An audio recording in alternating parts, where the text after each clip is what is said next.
오늘 아침 뉴스 연구소.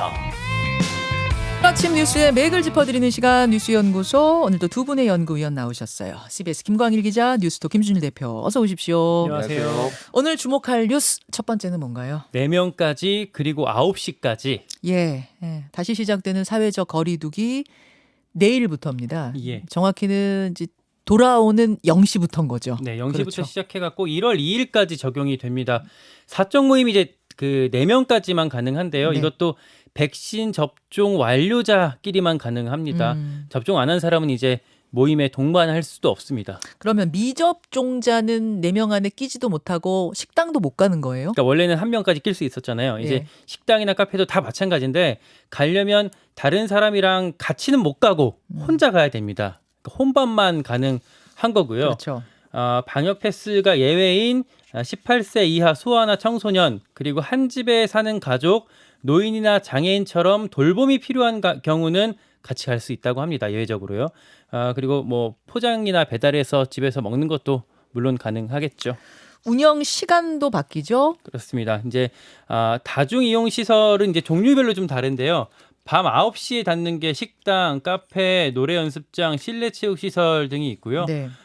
영화관, 공연장, PC방, 학원은 1시간 더 해갖고 10시까지 운영을 할 수가 있습니다. 다만 학원 중에서 이제 청소년 입시 학원 같은 경우는 예외로 24시간 다 되게 했습니다. 예를 들어서 뭐 성인이 취미 생활로 하는 꽃꽂이 학원 이런 네. 곳은 적용을 받고 예, 청소년들이 다니는 뭐 네. 보습학원, 입시학원 이런 곳들은 예외고 네, 거기 그 24시간 말이에요. 가능합니다. 결혼식, 장례식은 어떻게 돼요? 이게 또 이제 주목되는 부분인데 결혼식은 이제 원래 그 전에는 접종 완료자끼리만 모이면 499명까지 좀 가능했었잖아요. 예, 예. 이제는 이걸 확 줄여갖고 299명으로 이제 줄어들었습니다. 그리고 미접종자를 포함할 경우에는 미접종자 49명에다가 접종 완료자 201명까지 해서 총 250명이 가능합니다. 네. 그리고 돌잔치나 장례식 같은 경우도 접종 여부와 상관없이 49명까지, 그리고 접종 완료자만으로는 이제 299명까지 참석할 수가 있습니다. 종교 시설은 어떻게 발표가 났어요? 되게 논란인데 요건 그 종교계랑 논의를 해갖고 좀 더 검토해서 오늘 네. 발표를 한다고 합니다. 거리두기가 이제 유턴을 하면서 자영업자들의 분노가 상당하더라고요. 대통령 또 사과도 했고 그렇죠? 예. 일단 뭐 전국 자영업자 비상대책위원회가 오는 22일, 그러니까 다음 주 수요일이죠. 네. 오후에 광화문에서 지금 대규모 집회를 예고한 상태예요. 그러니까 뭐 자영업자들 입장은 연말 특수를 대비해서 재료며 이런 거 많이 사놨다. 근데 이거 다 버려야 될 판이다. 너무도 갑작스럽다. 예. 오락가락 방역이 너무 지금 급작스럽게 변해서 이거를 지금 손해 본 거 이거 다 어떻게 할 거냐라고 이제 좀 많이 분노를 내고 있고요. 네. 그래서 뭐 문재인 대통령이 방역 그 소상공인에 대해서, 자영업자에 대해서 신속하게 집행하겠다 어저께 이제 브리핑을 했죠. 근데 이제 어디까지 얼마나 빠를 것인가에 대해서는 조금 더 이제 지켜봐야 될 것 같고요. 이제 전문가들이 이제 이거를 어제 정부 조치를 어떻게 볼 것이냐에 대해서 좀 갑론을박이 있어요. 일단 대체적으로 전문가들은 의료를 중심으로 보니까 이거 가지고 미흡하다라는 게 대체적인 의견이에요. 이것도 미흡하다라는 게 이제 의료계 또 방역 전문가들 입장. 그러니까 이게 이제 거리두기 4단계거든요. 네. 거리두기 4단계인데 거리두기 4단계가 1,000명대 예전에 1,000명 나왔을 때 했던 거고 작년 연말 딱 기억하실지 모르겠는데 12월에 2,000명대 나오니까 락다운 얘기까지 나와서 하지는 않았지만은 네. 이거 일시 멈춤해야 된다라는 거예요. 그래서 뭐 엄중식 교수도 어제 이제 인터뷰했지만은 정부가 2주 보고 하는데 2주 동안 얼마나 줄겠냐라는 거예요, 지금. 그러니까 이거는 지금 7,000명대에서 뭐 6,000명대로 줄면은 그럼 다시 풀 거냐? 이건 또 2주 연장 이렇게 되면은 고통이 더 길어지니까 오히려 짧게 더 한번 세게 짧게 하자라는 이제 의견도 나오고 있습니다.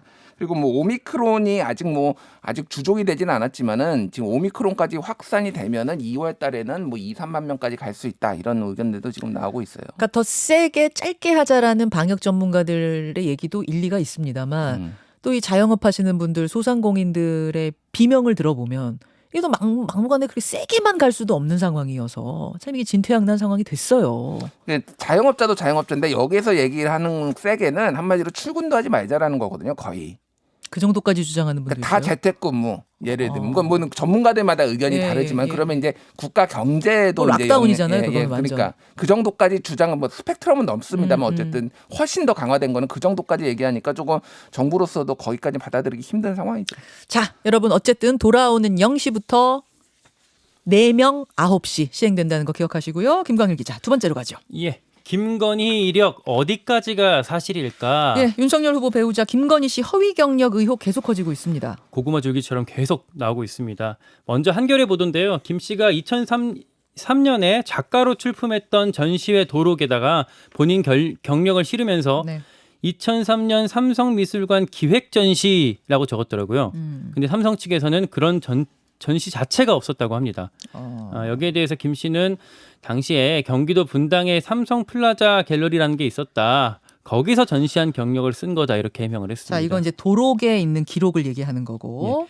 또 나왔던 보도 역시 한겨레인데요. 2001년 한림성심대에 제출했던 김건희 씨가 제출했던 이력서예요. 네. 1995년 미술 세계 대상전에서 우수상을 받았다고 써 있었는데요. 그 대회 수상자 명단을 확인해 보니까 김 씨의 개명전 이름 김명신 그 이름이 없는 것으로 나타났습니다. 국민의힘 측에서는 이게 김 씨가 오래전 일이라 사실 확인이 좀 어렵다라고 밝혔다고 합니다. 그래요. 윤석열 후보 어제도 사과 표현을 했죠? 뭐 국민께서 요구하는 윤리적 기준을 충족하지 못했다라고 또 얘기를 했는데요. 다만 일방적 주장이 꼭 맞다고 할 수는 없다라면서 어떤 진실 공방을 다시 좀 예고를 했습니다.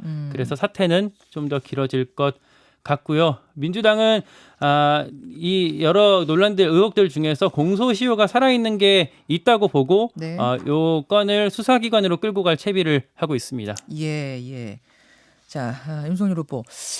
어제 이수정 공동선대위원장은 나와서 어제나 오늘, 그러니까 이틀 중에 하루 정도 대국민 사과를 준비하고 있다 하는 것으로 안다라고 했는데 이 부분에 대해서 윤 후보 본인은 뭐 그런 거 없다. 아직 준비하고 있는 건 없다. 진상 파악 중이다. 그렇게 말했더라고요.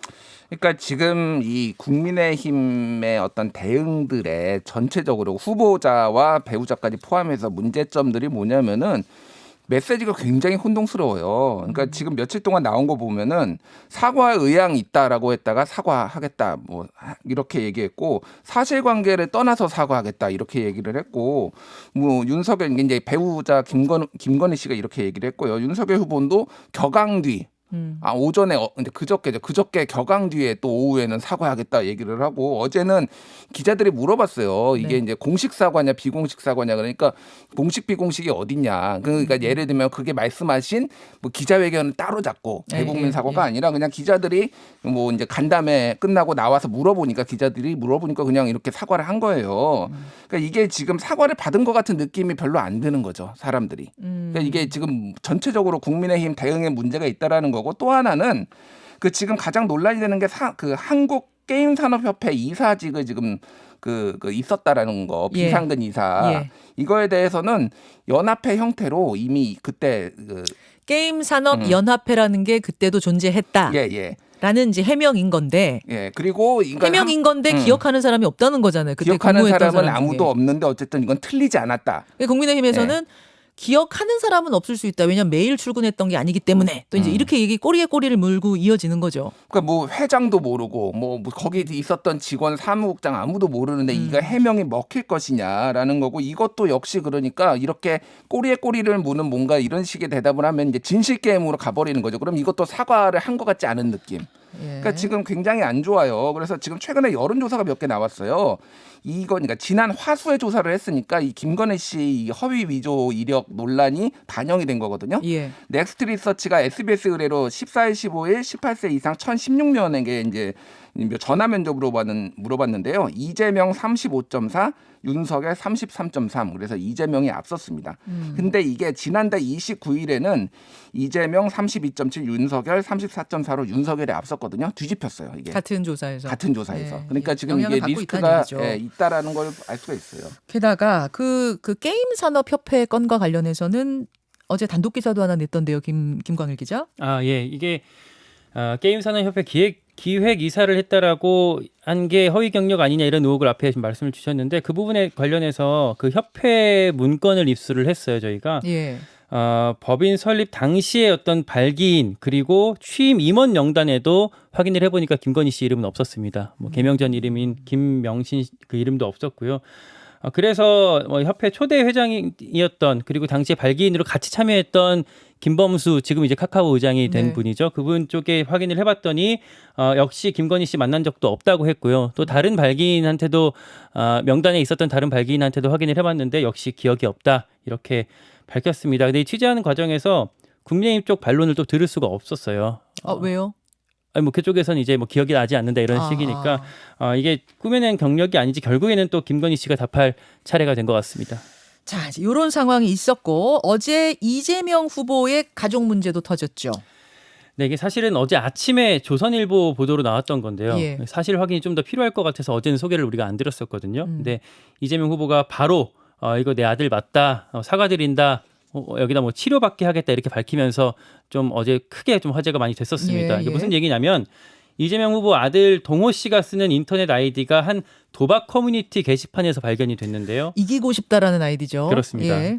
뭐 본인이 어디 도박장에 드나들었었다, 얼마를 따고 얼마를 잃었다, 뭐 게임머니 거래하자, 뭐 내가 도박꾼인 것 같다, 뭐 이런 얘기가 거기 이기고 싶다라는 아이디에 써 있었던 닉네임 거거든요. 이기고 싶다. 예. 예. 이에 대해서 국민의힘에서는 명백한 불법 상습 도박이다. 그리고 여기에 더해서 인턴 사원이었던 아들이, 그러니까 동호 씨가 도박 자금을 어떻게 조달했는지까지 이거 수사해야 된다라고 이렇게 공세를 취했습니다. 지금 금융회사의 인턴 사원인 거죠? 그 당시에요. 그 당시에. 예. 근데 여기서 또 그치지가 않았던 게 그 아들 아이디로 올라온 글 중에서 마사지 후기, 그러니까 성매매 후기가 있었다고 또 서울경제가 보도를 했었거든요. 그러자 민주당에서는 그 글을 올린 건 맞다. 하지만 성매매를 직접 한 건 아니다라고 해명을 어제 내놨습니다. 그러니까 마사지 업소에 간 거 같다는 글은 맞는데 예. 그 마사지 업소는 사실 성매매를 하는 곳으로 지금 유추가 되거든요. 다른 글들 그렇죠. 쭉 봤을 때. 예. 하지만 아들이 성매매를 한 건 아니다. 라고 이렇게 정리가 된 밝혔습니다. 거예요. 예. 밝힌 거예요. 예. 자, 김준일 기자. 예. 도박 그러니까 처음에 이제 굉장히 빨리 나왔어요. 한 4시간 만에 나왔습니다. 어제 오전에 사과가. 그러니까 이거를 이를테면 윤석열 후보처럼 질질 끌어서는 안 되겠다라는 민주당 선대위의 판단이 있었던 거죠. 그러니까 다만 이제 너무 이제 축소하려고 한 거 아니냐 이런 것들이 이제 추가적으로 계속 나오는 거예요. 예를 들면은 그 사과문에는 도박 사이트 얘기만 있습니다. 그러니까 온라인 도박만 한 것처럼 이렇게 사과를 했는데 온라인 게임 도박. 예, 온라인. 근데 오프라인에서도 이를테면 불법 도박장 뭐 신촌에 있는데 이렇게 돌아다니면서 다 했거든요. 그런 것도 있고 도박을 한 시기가 2019년 1월부터 지난해 7월까지 1년 6개월이라고 했지만은 사실이 아니고 최근까지 했다라는 거예요. 그래서 정정을 했습니다. 그거를 추가적으로 기자들이 다 이제 언론이 보도를 하고 그러니까 네. 정정을 해서 이런 식으로 좀 약간 사실관계가 다르고 축소하려는 것들이 좀 마찬가지로 있다.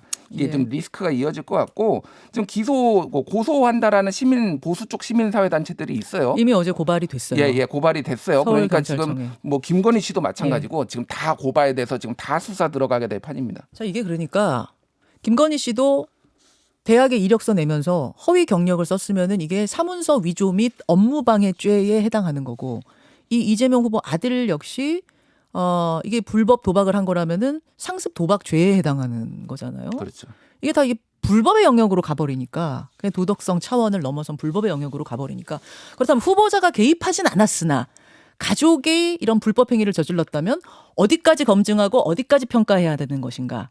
이 기준에 대한 어떤 유권자들의 혼란도 좀 있는 것 같습니다. 네. 어디까지 평가하고 털어봐야 되는 것인가? 뭐 쉽게 말해서요. 거기에 대한 토론도 앞으로 좀 있어야 될 것 같고요. 민주당에서는 사실 이게 지금 그전까지 김건희 씨 논란이 좀 진화가 안 되고 오히려 계속 뭐가 쏟아지면서 이번 주말을 좀 거치면서 다음 주 여론조사에는 좀 반전이 될 거다 이런 기대가 그리고 예측이 좀 있었거든요. 네. 근데 이렇게 이재명 후보 아들 논란이 벼랑간에 좀 튀어나오면서 두 이슈가 좀 대결 양상으로 앞으로 좀 갈 것 같습니다. 자, 일단 여기까지 보고요. 여기까지 보고 잠시 후에 조홍천 의원이 오늘 나오기로 한 날이었었거든요. 그 얘기 좀 이어서 해보죠. 두 분 수고하셨습니다. 고맙습니다. 감사합니다. 김현정의 뉴스쇼는 청취자 여러분의 참여로 이루어집니다. 트위터, 페이스북, 레인보우 게시판, 그리고 단문 50원, 장문 100원의 유료 문자 샵 1212, 우물정 1212 통해 참여하실 수 있습니다. 김현정의 뉴스쇼, 여러분과 함께 만듭니다.